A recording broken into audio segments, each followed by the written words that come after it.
itu Bapak Brian. Karena Bapak Brian berpihak untuk kejujuran.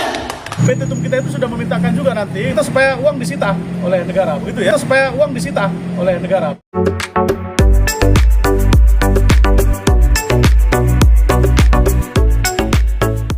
Aduh, Agus sadar gak sih semakin Agus itu kesana kemari untuk melaporkan Teh Novi, justru uang donasi yang kemungkinan akan dipakai untuk pengobatan Agus, justru Agus tidak akan mendapatkan apapun, Rp1 pun tidak, karena akan disita oleh negara. Semakin Agus mengakui bahwa uang itu adalah milik Agus, maka semakin jauh peluang bagi Agus untuk mendapatkan uang donasi tersebut. Apalagi Agus sudah menyelewengkan uang donasi untuk kepentingan pribadi. Itu menjadi pertimbangan khusus bagi pengacara donatur, meminta agar uang donasi tersebut dikembalikan kepada negara. Jadi Agus Song tidak mendapatkan apapun. Hari ini pengacara donatur sekitar 4 orang bertemu penyidik untuk melaporkan Agus Salim. Ada sekitar 138 juta rupiah yang diduga diselewengkan oleh Agus. Hari ini pihak pengacara donatur sudah bertemu dengan penyidik dan pihak penyidik pun sudah meminta dokumen-dokumen untuk melengkapi proses ini. Salah satunya adalah bukti. Kalau bukti tenang saja, Teh Novi kan sudah punya bukti. Buktinya sudah terpapang jelas. Jadi di sini Agus tidak bisa lagi mengelak. Dan bukan hanya Agus, sudah pasti Wawa pun ikut terlibat penyalahgunaan uang donasi untuk kepentingan pribadi. Kita sudah berkoordinasi tentang kronologis terjadinya dugaan tindak pidana dimaksud berawal dari kegiatan penyelenggaraan donasi yang ilegal.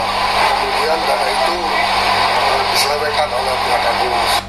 Sudah jelas ya, itu adalah suara dari perwakilan pengacara donatur. Karena kemungkinan dana itu diselewengkan oleh Agus dan ada aturan hukumnya, maka dengan ini proses hukum akan terus berjalan. Adapun pasal yang dikenakan untuk Agus yaitu pasal 372 Undang-Undang Nomor 9 Tahun 1961, penyelewengan uang donasi secara ilegal dengan ancaman hukuman 4 tahun. Perlu dicatat, pihak pengacara donatur itu tidak membangkang kepada Kemensos seperti yang dilakukan oleh Agus, padahal sudah mau berdamai, tapi dia kok tetap ngotot untuk melaporkan Teh Novi. Satu hal yang perlu kalian ketahui, proses hukum ini sudah dilaporkan oleh pihak pengacara donatur tanggal 30 November 2024 sebelum adanya pertemuan dengan Kemensos. Dan bukan hanya itu guys, akan ada lagi konsekuensi hukum yang akan dijalani oleh Agus. Bulan Januari 2025, minggu kedua atau ketiga, akan diadakan pembacaan gugatan pertama di Pengadilan Negeri Tangerang, yaitu perbuatan melawan hukum. Jadi di sini, Agus itu dilaporkan tidak hanya dalam laporan polisi untuk tindak pidana, tapi akan digugat juga melalui hukum. Soalnya kasus ini nggak selesai-selesai guys, masih ribut sana-sini. Maka untuk membuktikan apakah memang Agus mempunyai hak atas uang donasi ini atau tidak, akan dibuktikan di Pengadilan Negeri Tangerang. Kemudian akan dibuktikan juga satu hal, apakah Agus dalam menggunakan uang donasi tersebut sudah benar atau tidak. Ya jelas tidak benar, karena dia menggunakan uang donasi itu untuk kepentingan pribadi.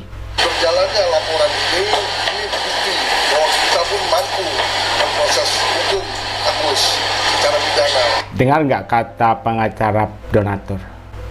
Kita pun mampu memproses hukum Agus secara pidana.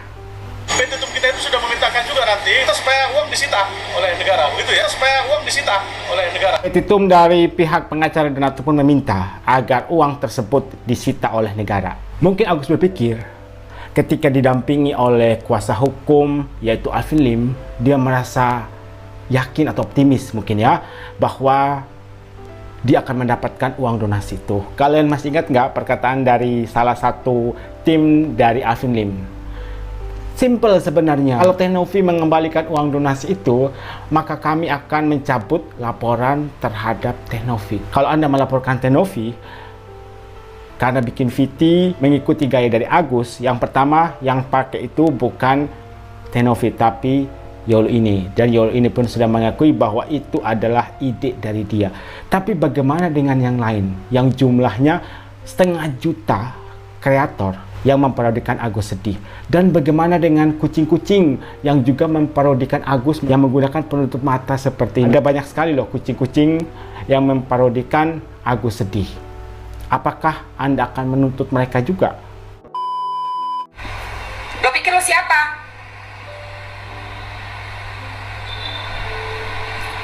Makanya otak tuh dipakai berpikiran positif. Temen gue, pramugari senior, rumahnya gede, mentereng. Lu tahu gaji pramugari gede, lu tahu nggak? Menyala, kelas Gue terkuat. sampai geleng-geleng tuh sama temen gue. Terbangnya pakai Garuda, pakai Qatar. Ada tuh cewek, dia hijrah pakai hijab, tapi dia pramugari senior. Dari muda udah jadi pramugari. Rumahnya gede, mentereng, punya mobil, punya semua kok. Nggak perlu harus jual diri yang kata lu itu. Otak lu jual diri aja lu. Kalau mau dilihat di semua profesi pasti ada oknum yang melakukan pekerjaan tidak halal. Betul. Tapi jangan sebut-sebut profesinya. Lu hantam kromo dong. Ya, lu hantam kromo aja lu. Profesi pramugari lu hina-hina lu. Betul. Masuknya aja udah susah banget, dites fisik, mata harus bagus, gigi harus rapi. Rapi. Lu nggak tahu lu gaji pramugari? Gue dulu nyaris jadi pramugari. Gue hampir daftar waktu itu di Menteng. Emirates. Wow. Itu gaji zaman dulu 1.500 US dollar. Zaman dulu. Jadi lu jangan hina-hina profesi orang deh.